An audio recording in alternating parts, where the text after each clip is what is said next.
Շնորհակալություն ազգային ժողովի մեծարգո նախագահ, հարգելի գործընկերներ, հարգելի ուժեղ Հայաստան խմբակցություն, Էդգար Ղազարյանի առաջարկած նախագիծը քննարկել եք ձեր խմբակցությունում։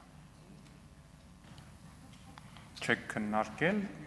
ինչի համար, որտեղ դա Էդգար Ղազարյանն է ներկայացնում։ Չգիտեմ, ինձ թվում է կարելի է եւ քննարկել նույնիսկ եթե դա ներկայացնում է Էդգար Ղազարյանը,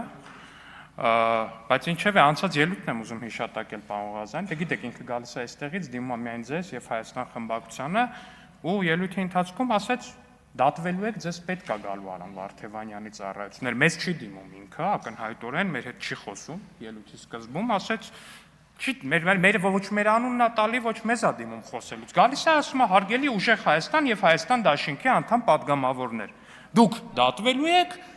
եւ Արամ Վարդևանյանը ձեզ պետք է գալու։ Ուզում եմ ասել, պարոն Ղազարյանը ամենայն հավանականությամբ մեծ շանսեր ունի մարգարեանալու։ Տենց հատկություն իր մեջ նկատվում է առհասարակ։ Իհարկե, այնուամենայնիվ պարոն Ղազարյանը ես հասկանում եմ իր շոկը որտեղից է գալի, ինքը պարբերաբար տենց մեր նկարների, մեր տեսանյութերի հետ շատ մեծ բան ունի, փորձ ունի մեր նկարների, տեսանյութերի հետ տենց շփման երկար փորձ ունի, այսօր եկել է իր